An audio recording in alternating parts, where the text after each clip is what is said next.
Oh, so I I entitled this "Lock Lovers Missing Two-Strand Twists" because yeah, I sometimes be missing them things. I see, a brother or a sister with a two-strand twist. They don't even have to be fresh. It doesn't even have to be a fresh set. Just, that ability to take them down. And, we joke about taking a whole day, like taking a whole Sunday to, take down your two-strand twist or whatever style you have, washing it, co-washing, all of that. Uh, I did it.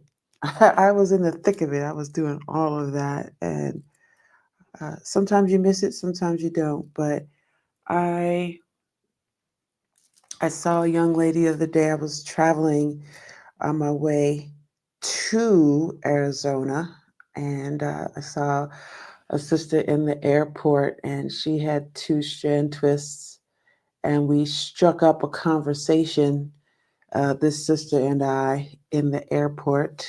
And mine was, I love it how we always just can compliment each other when we see each other. I saw her two-strand twists. I loved them. She saw my locks. She loved them, and we just exchanged some love. But for real though, one of the reasons, like right now, if you look, you can see that these locks are in a two-strand twist. So I really love Ariel, my loctician, who she recently actually trimmed my locks for me. You may have seen my previous video um, that showed my trimming of my locks with respect to the loss of my physical father. But they look a lot shorter than they were. People have been telling me that, like, whoa, you cut off so much. And I'm like, well, right now they're in the double strand twist. So I actually just want to start taking down a few of these, and while I talk about, some of my musings from my travels to Arizona. And I actually recently went to Colorado as well. Both Colorado and Arizona, they reminded me a lot of each other. Just that open land, that wide open spaces.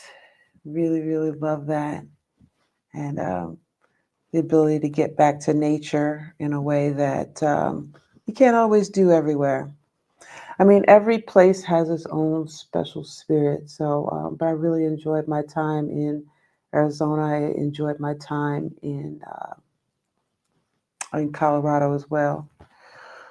But yeah, so I met this sis in the airport, and I just remembered those good old days, those Sundays, and I just took the whole day and did the co-wash and the shampoo and the sitting under the dryer. And if I don't know if you put pin curls in, or what, some type of device. I usually put some type of hair milk in, and then twisted twisted them. And yeah, I mean, that was the style. Like, did I sit under the dryer? I did sit under the dryer sometimes. I did. But as you all know, this place here, Damiana, this page that I've made, this space inside of YouTube, is a safe space for me that I created, a place that I can come. So it never matters if people do join. It's always great when you do, because maybe we can share a connection. But this is for me, so I love it. If you do happen to join in, welcome, welcome, welcome. And today I'm just going over some musings of my locks, and how um, I miss those days. Sometimes of the full day wash and just a full day devoted to the head. not a bad thing. Not a bad thing at all. So I really I've had these locks now, and you can see too that I decided it was probably about a year ago to let my silver locks come in, and to stop coloring them, stop putting the henna in. Henna, is a great alternative to other dyes if you do color your hair like I used to for quite a while. And, you know, we always have a right to change our mind at any time. So if I decided to go back, I sure could. I'm not putting that kind of pressure on myself because this is a safe space. But I just like to say that because we can decide something and then we can change our mind later. And there's nothing at all wrong with that. I feel like I'm not going to change. I feel like I'm not going to go back um, to coloring my hair, to dyeing it, just because, like, why at this point, right? You can see the silver has started to get further down the locks, right? Because I mean, when I was coloring them, it's like you just got to keep coloring again and again and again. And so it's going to be dark, dark, dark, dark, dark, dark, dark as it grows. And it's just like, just didn't make sense for me at that time. So we all have our thoughts about that, though. But there's no getting away from it in my family, especially from the Grant side. Mom, Gertrude, if you ever see this. um, yeah, the Grants, we got the gray covered. We got the silver, the sassy silver covered. Um, that's for sure. That's for sure. So I figure it was just fighting a losing battle here. Fighting a losing battle. But if you come in here and you get this far into my live here, and you want to put something into the little chat there, I'd love to hear your voice. Let me know if you how you're feeling tonight. It's a Tuesday night, and it's been several months. Several months. It's hard to believe how time the how fast the time passes, upon losing a family member or a loved one. And, it's just like, oof. But the time that I just went to Arizona and I'm just returning, I had the amazing chance to get into nature, call forth my dad, James Croom, as well as my other ancestors, which I typically, as Damiana, I typically reach out to my ancestors anyway. So I just have some new ones that have been added to the roster of who protects me as I go about my day and my life, guides me, spiritual guides. And, my dad is now one of those spiritual guides. And so I'm very, very appreciative of you, Daddy. Thank you for always being here with me. I appreciate that. Mhm. And so, yeah, my time in Arizona was so beautiful.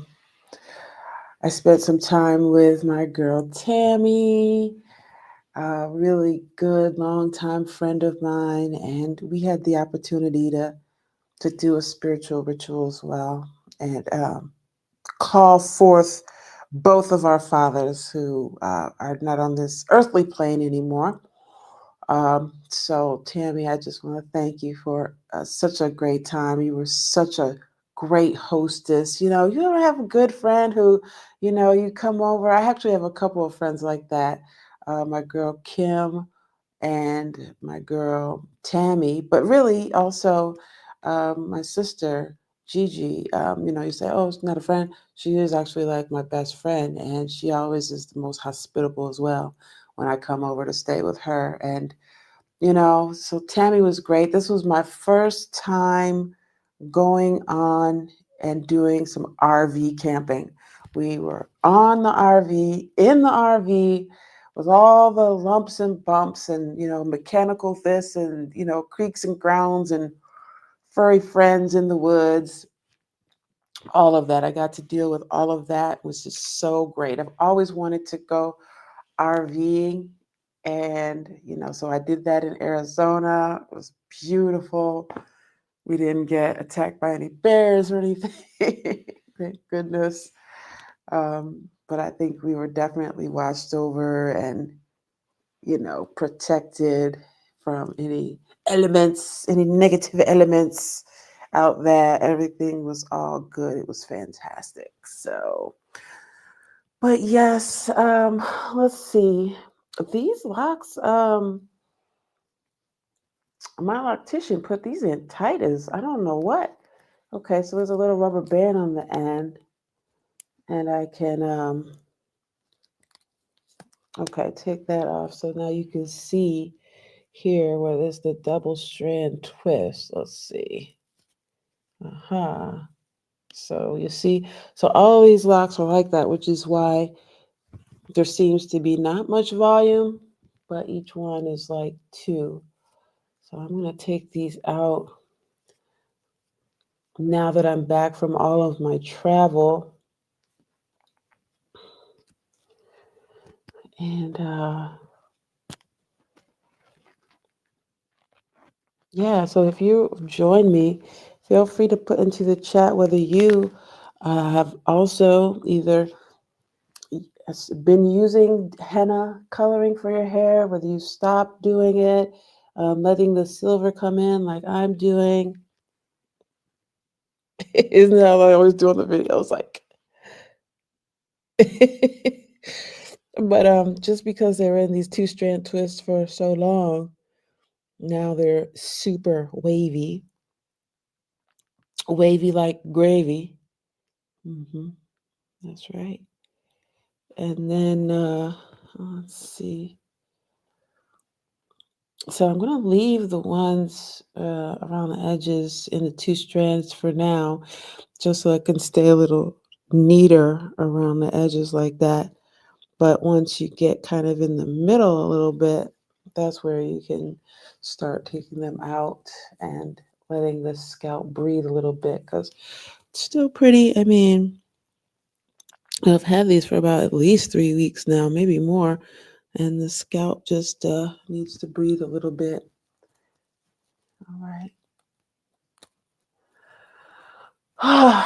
So this is good. This is good. I wanted to just come on tonight and, you know, share a little bit, continue to push past my some of my hesitations and fears, and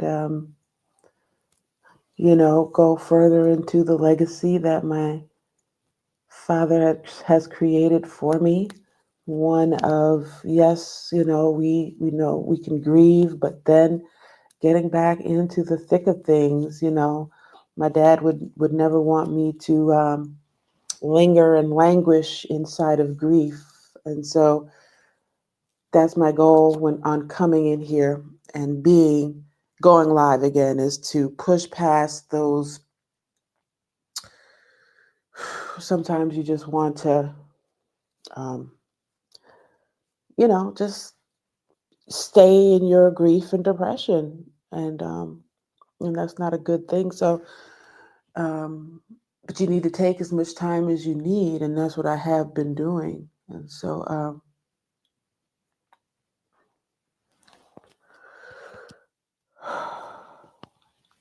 but I feel like my strength is allowing me now to come back and join you all. Okay, so once again, I'm just taking out some of the double-stranded twisted that my loctician did on my locks the last time I got them fixed up. And there's this background, so you can't really see. Let me see. Let me take my Damiana background off for a minute so we can see. Actually, you know what? I'm not going to do that. It kind of looks cool the way it has like the white limning behind it. Is that how you say it? Limning, Limn. I've always loved words and grammar and like big words, whatever. And so That comes from me always being in a corner reading when I was growing up. Um, yeah, so, but once I take these out over time, they'll lengthen out a little bit and, they won't be as wavy. And mm, yeah. All right. Well, I'm going to get on off of here. Peace and love. I hope you guys enjoyed my broadcast. And if you have any specific requests about things we can talk about in the spiritual or sacred realm, just feel free to put something in the chat and I can do that. I know I've talked in the past about um, gems and gemstones, talked about various aspects of spirituality. So if you have any requests, definitely feel free to put something in the chat for me. And I will see you next time. Peace and love. Take care. Love and hair grease.